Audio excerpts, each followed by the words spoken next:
ओम श्री गुरु सत्ताय नमः। सभी को प्रणाम। आइए परम पूज्य गुरुदेव के प्रवचन भगवान का काम करने का यही समय के कुछ अंश सुनते हैं। देवियों, भाइयों, एक समय था जब भगवान ने ग्वाल बालों को दावत दी थी। उन्होंने कहा था, आप हमारे निजी कामों में शरीक हो सकते हैं और जो काम हम कर सकते हैं उसमें भी आप सहायक बन करके अपना दर्जा हमारे बराबर बना सकते हैं। ग्वाल बालों ने गोवर्धन उठाने में अपनी लाठी लगा दी और अपना दर्जा भगवान कृष्ण के बराबर बना लिया। इसी तरह जब भगवान राम थे तब उन्होंने रीछ वानरों से कहा था कि आप हमारी मदद कीजिए। रीछ वानरों नल नील ने पुल बनाया। हनुमान जी ने बहुत से काम किए। कुछ काम गिलहरी ने किया, दूसरा काम गिद्ध ने किया और उनके व्यक्तिगत कामों में सहायता देने वाले धन्य हो गए, निहाल हो गए। साथियों, ये समय भी एक बेहतरीन समय है। भगवान का अवतार होने वाला है, जिसको हम प्रज्ञावतार कहते हैं, उसका अवतार होने वाला है। आज वे परिस्थितियां आ गई हैं जिनके लिए भगवान ने आश्वासन दिया था कि असंतुलन को दूर करने के लिए संतुलन लाएंगे। आज मनुष्यता चौराहे पर खड़ी हुई है। आदमी विनाश के रास्ते पर ही जाने वाला है। अब देर नहीं लगेगी, बस एक धक्के की जरूरत है। एक धक्का लगा नहीं कि सारी इंसानियत खत्म हो जाएगी और यहाँ रहने वाला कोई नहीं होगा। आज इंसानियत सामूहिक आत्महत्या करने पर उतारू हो गई है। आप परिस्थितियों को समझते नहीं हैं, लेकिन हम समझते हैं कि आज का इंसान कहाँ जा पहुंचा है और जरा सी मुसीबत आने के बाद उसका क्या हो सकता है। पर एक रास्ता है जिसमें आदमी के उत्थान की गुंजाइश है। इसमें आदमी का स्वरूप बदल सकता है, भविष्य बदल सकता है। मित्रों, आप ऐसे ही शानदार समय में पैदा हुए हैं कि आप चाहें तो ऐसे शानदार समय में भगवान के साथ में, भगवान के साथियों में, भगवान का हाथ बटाने वालों में, भगवान के पार्षदों में अपना नाम लिखा सकते हैं। आप समझते हैं पार्षद कौन होते हैं? नए युग का निर्माण करने के लिए जो पुकार हुई है, समय की पुकार हुई है, उसको सुनने वाली, उसमें शरीक होने वाली जागृत आत्माएं, पुण्य आत्माएं ही पार्षद हैं। आपको मालूम है ना कि जब सूरज निकलता है तो सबसे पहले पहाड़ों की चोटियों पर निकलता है, नीचे बाद में आता है। भगवान की पुकार, युग की पुकार सबसे पहले उन लोगों पर आई है जिनकी जीवात्मा जागृत है। जो आदमी जगते हुए भी सो रहे हैं, जो जीवित होते हुए भी मरे हैं, उनका क्या कहें। आज का जो समय है, आज का जो युग है, वो आपत्ति काल का समय है। इस आपत्ति काल में अपने व्यक्तिगत स्वार्थ को, अपने लोभ को आप चाहें तो सुधार सकते हैं और नहीं चाहें तो सभी मर रहे हैं, फिर आप कहाँ अलग हो सकते हैं। कोई औलाद के लिए मर रहा है, कोई पेट के लिए मर रहा है।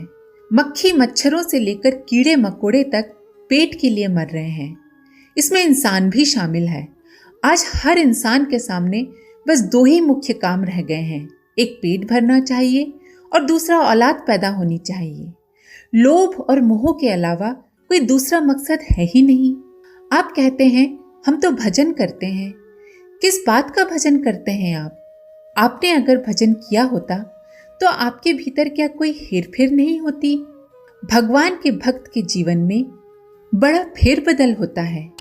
उसके चिंतन में परिवर्तन आता है, उसका चिंतन उच्च बनता है। अगर आप सच्चा भजन करते हैं तो आपके विचारों में परिवर्तन आना चाहिए, खास तौर से इस जमाने में जब प्रज्ञा का अवतार होने वाला है। साथियों, गायत्री को मैं ऋतंभरा प्रज्ञा कहता हूँ, वेद माता कहता हूँ, देव माता कहता हूँ, विश्व माता कहता हूँ। प्रज्ञा अवतार जो भगवान के अवतार के रूप में आज और कल में अवतरित होने वाला है, वो बहुत शानदार है। कैसे शानदार है? ये गायत्री मंत्र जो है, इसके अंदर ऐसी शिक्षाएं भरी पड़ी हैं जो भावी मनुष्य जाति के लिए आचार संहिता बन सकती है, जो भविष्य के लिए सारे विश्व का संविधान बन सकती है। ये गायत्री मंत्र मनुष्य के लिए नीति, समाजशास्त्र, धर्मशास्त्र आदि सारे का सारा आधार बन सकता है। गायत्री मंत्र ऐसा है जिसकी संहिताएं सारी मनुष्य जाति को एक मरकज पर अर्थात एक केंद्र पर एकत्र कर सकती हैं। भाषाएं एक, धर्म एक, संस्कृति एक, राष्ट्र एक अर्थात सारे के सारे विश्व को एकता के सूत्र में बांध लेने की सारी संभावनाएं गायत्री मंत्र में भरी पड़ी हैं। उन समस्त समस्याओं का समाधान भी गायत्री मंत्र से हो सकता है जिनकी वजह से आज वातावरण विकृत हो गया है और विकृत वातावरण की वजह से प्रकृति कृत्याघात के तरीके से विनाश करने के लिए उतारू हो गई है। मित्रों, आपने देखा नहीं रोज कैसी कैसी भयंकर घटनाएं घटित हो रही हैं जो पहले इतिहास में कभी सुनने को भी नहीं मिली थी। जैसे कि कभी बाढ़, कभी तूफान, कभी सुनामी। बेटे, ये विनाश लीला है जो हर जगह आए दिन होती रहती है, क्योंकि नेचर यानी कि प्रकृति हमसे नाराज हो गई है। वातावरण के प्रदूषित होने की वजह से हर आदमी की अकल खराब हो गई है। आदमी कायिक दृष्टि से बीमार हो गया है, चाल चलन की दृष्टि से बीमार हो गया है। आज के आदमी को सिवाय अनैतिक आचरण के दूसरी बात समझ में आती ही नहीं है। चरित्र की बात करते हैं तो उसे मखौल में उड़ा देता है और सिवाय बीमारों के तरीके से जो काम आदमी को नहीं करने चाहिए उन्हीं कामों को करने पर उतारू हो गया है। आज आदमी शरीर की दृष्टि से बीमार, कृत्यों की दृष्टि से बीमार, आचरण की दृष्टि से बीमार है। इसी को मैं बीमारी कहता हूँ।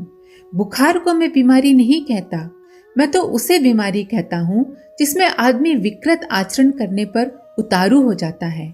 आज शरीर से अधिक दिमाग बीमार है।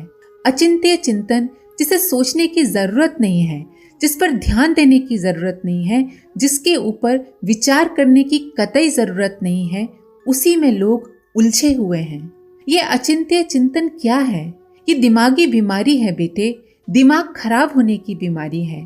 प्रकृति ने वातावरण के दूषित होने की वजह से इंसान के भीतर शारीरिक दृष्टि से एवं मानसिक दृष्टि से जो विकृतियां पैदा कर दी हैं बेटे, उन्हें देखकर मैं हैरान हूं। इसे ठीक करने के लिए क्या करना पड़ेगा? इसे ठीक करने के लिए वो काम करना पड़ेगा जो भगवान अपने हाथ से करने वाले हैं, संतुलन बनाने वाले हैं, सृष्टि को ठीक करने वाले हैं। मनुष्य के चिंतन और चरित्र को फिर से सही रास्ते पर लाने वाले हैं। वे किस तरीके से लाएंगे? व्यक्ति के रूप में, मनुष्य के रूप में अवतरित होकर? नहीं बेटे, भगवान जब कभी अवतार रूप में आते हैं तो सिर्फ व्यक्ति के रूप में नहीं आते। वे हवाओं के रूप में आते हैं, प्रवाह के रूप में आते हैं, आंदोलनों के रूप में आते हैं। रामचंद्र जी जब आए थे तब वे अकेले नहीं आए थे, कई आदमी साथ में आए थे। कोई अवतार कभी अकेला नहीं आता, कई आदमी साथ में आते हैं और उसमें से श्रेय एक आदमी को मिल जाता है, जैसे रामचंद्र जी को श्रेय मिला। पर योगदान तो लक्ष्मण जी का भी था, हनुमान जी का भी था, सुग्रीव और जामवंत का भी योगदान था, विभीषण का भी योगदान था। विभीषण का योगदान नहीं होता तो ये पता ही नहीं चलता कि रावण रहता कहाँ है, लंका है कहाँ और वहां तक जाने का रास्ता क्या है। क्या रामचंद्र जी ने रावण को अकेले मारा? नहीं बेटे, कई आदमियों ने मिलकर के रावण को मारा था। इसलिए मित्रों, इतने बड़े महापरिवर्तन अकेले नहीं हो सकते। क्या श्री कृष्ण भगवान ने महाभारत किया था? हाँ किया था, लेकिन अकेले नहीं, वरन कई आदमियों ने किया था महाभारत। युग बदलने में एक आदमी काम नहीं करता, सारा समाज काम करता है, समूह काम करता है। एक फिजा आती है, हवा आती है और लोगों को विवश कर देती है। बेटे, अवतार अकेले नहीं आते, समूह आता है। प्रज्ञा अवतार जो इस समय आने वाला है, ये निष्कलंक अवतार है। निष्कलंक कौन हो सकता है? बेटे, निष्कलंक सिर्फ विवेक हो सकता है। कोई इंसान निष्कलंक नहीं हुआ करता। रामचंद्र जी निष्कलंक नहीं थे। धोबी ने कहा था कि आपने अपनी बीबी को क्यों रख लिया, निकालिए उन्हें। उन बेचारों ने निकाल दिया, कलंक लगाना। श्री कृष्ण भगवान पर स्यमंतक मणि की चोरी लग गई थी ना। श्री कृष्ण भगवान को भी कलंक लगा था। निष्कलंक एक ही हो सकता है और उसका एक ही नाम है, विवेक, ऋतंभरा प्रज्ञा। ऋतंभरा प्रज्ञा का निष्कलंक अवतार इस जमाने में होने वाला है और वो समय अब आ गया है। आप क्या कर सकते हैं? आप उसका हाथ बटा सकते हैं। आप उसके कंधे से कंधा मिलाकर चल सकते हैं। जिस तरीके से ग्वाल बालों ने गोवर्धन उठाने में भगवान श्री कृष्ण का साथ दिया था, अब वैसा ही योगदान देने का मौका है। इसका लाभ उठाइए। लेकिन आपके भीतर तो बस एक ही बात भरी हुई है, हमारी मनोकामना पूरी कर दो। बेटे, भगवान मनोकामना पूरी नहीं करते। नारद जी का उदाहरण आपको मालूम है ना। नारद जी एक बार भगवान जी के पास गए और बोले कि भगवान हमारी मनोकामना पूरी कर दीजिए। भगवान बोले, भक्त और मनोकामना, ये संगति कैसे आ गई नारद? दुनिया में दो ही मनोकामनाएं हैं, एक कामिनी, दूसरी कांचन, तीसरी और कोई मनोकामना है ही नहीं। तू तो मेरा भक्त है, पता तुझे कहां से मिल जाएगी कामिनी और कांचन? नारद जी ने एक सुंदर राजकुमारी को देखा था जिसका विवाह होने वाला था। विवाह के साथ में उसको राजपाट भी मिलने वाला था। ये देखकर नारद जी के मुंह में पानी आ गया। उन्होंने कहा, भगवान की कृपा हो जाए। भगवान ने नारद जी की उपेक्षा कर दी। नारद जी ने समझा भगवान शायद चुप हो गए हैं और मनोकामना पूरी कर दी है। जब राजकुमारी की शादी किसी और से हो गई तो नारद जी भगवान के पास आए और गालियां देने लगे। भगवान ने कहा, नारद, जब से सृष्टि बनी है तब से लेकर आज तक एक भी मेरे भक्त का नाम बता दो कि जिसकी मनोकामना मैंने पूरी की हो। क्या मैंने प्रहलाद की मनोकामना पूरी की? हरिश्चंद्र और भगीरथ की मनोकामना पूरी की? क्या मैंने ऋषियों की मनोकामनाएं पूरी की?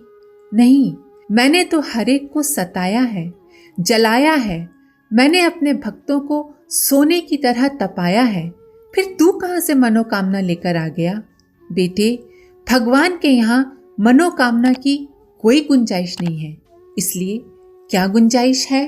भगवान के यहाँ बस एक ही गुंजाइश है कि आप अपनी मनोकामनाओं को भगवान के सुपुर्द कर दें।